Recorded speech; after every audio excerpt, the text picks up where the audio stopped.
What happened to Victoria Taylor? What really happened to her?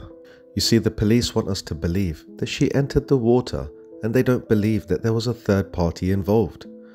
But when we look at Victoria's life, things were going so well for her. She has a 2-year-old daughter who she loves and adores. She also is due to be married soon with her fiancé Matthew. She also just came back from a family holiday in Mallorca. Victoria's family and friends have stated that this is very out of character for her. So what happened to Victoria Taylor, and has she really entered the water? Victoria left her home in the Norton area of Malton at 9 AM last Monday. She was then seen on CCTV at 11:35 AM at the BP garage in Weltham Road, where she purchased several items. Now, we don't know exactly what these several items are because the police didn't specify what they were. The only information that has been put out by the media is that she bought some soft drinks, a bottle or two. Further security footage captured Victoria walking past Malton bus station at 11:53 AM, carrying a bag which is believed to contain the items from the BP garage. The police have said that there's several items that were purchased, but why would she buy so many items if she was intending to go into the river? You see, that would only make sense if she was intending to go home afterwards or intending to go somewhere else, so that she could actually use the products that she's just bought.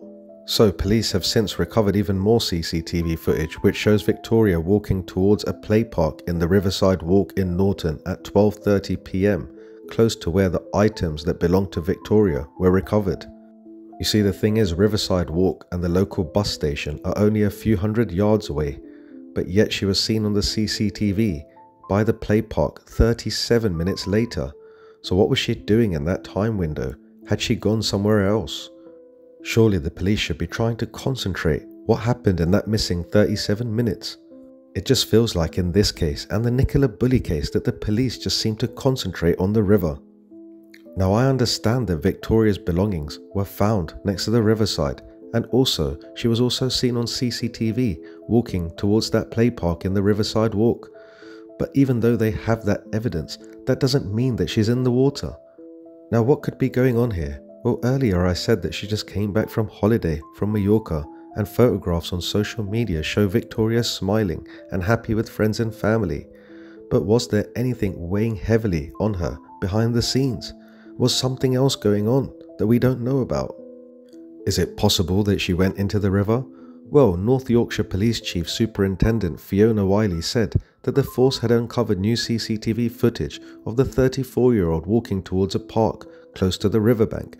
Given the fact that a baseball cap and a rucksack belonging to Victoria were found by the water's edge, there is a significant possibility that she entered the River Derwent. Police are currently using diving teams and officers on kayaks equipped with sonar equipment to scan the riverbed, but 12 days on and there's still no sign of the mother of one. So what's going on here, guys? Where is she? You see, police so far have only recovered her cap and her backpack, but they haven't mentioned anything about the items that she bought from the BP garage. Now, what if there was something else in this bag? You know, it's just a thought that came across my mind. I mean, if she just bought a couple of items from the BP garage, maybe she put them in her rucksack. Maybe there was something else in this bag. I mean, the way she's holding this bag, I mean, it's possible that because it's raining, the straps or something like that could have broken off because it's a paper bag. But also it's possible that she's clutching it and holding onto it in a certain way because there's something important inside of it. Now, we don't know if it was raining or not, and we don't know if the straps on that bag were broken or not. You see, we just have to keep an open mind to try and understand what really happened to Victoria Taylor. And that's why I mentioned things like there could be something important inside that bag. You see, when we look at the way that she normally dresses, and when we look at the way that she's dressed when she's at this BP garage, it just doesn't seem to match up in any way whatsoever. She usually dresses quite smart, but when you look at the BP garage, she's not just wearing that big blue jacket, she's also wearing a cap that's almost covering her face. Now, why does it look like she's trying to cover her face?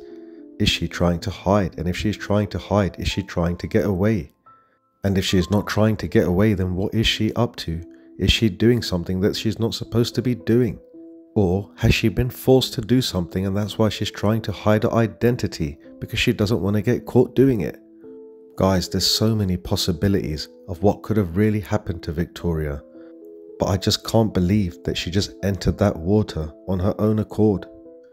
You see, one of the major red flags in the Nicola Bulley case was the fact that her Fitbit was still active after she'd disappeared. Now, in this case, with Victoria, her Instagram was still active the next day. So is it possible that she was still in contact with somebody up until the next day, before possibly discarding her phone? Surely we need to keep an open mind here instead of sticking to just a single narrative, sticking to just a single hypothesis that she must have just fallen into that river, or that she entered that river on her own accord. You see, if she was in that river, then why haven't they found her 12 days on? Where is she? Maybe they should call Mr. Rothwell. If you guys don't know who I'm talking about, he's the psychic that found Nicola Bulley. Now, nobody could find Nicola Bulley. The police couldn't find her. Specialist diving teams couldn't find her. Specialist teams like Peter Folding's team, SGI, couldn't find her. But yet a psychic could. Maybe they should give him a call. Now, usually when a woman goes missing, the partner is the #1 suspect. But in this case, I've heard a lot of stuff on the news about how the police are taking it seriously. Any accusations against the partner, they're not going to have it. They've already clearly told armchair detectives and cyber sleuths to keep out of the situation. You see, it's hard to sit back and not talk about such a case, especially when you see so many red flags.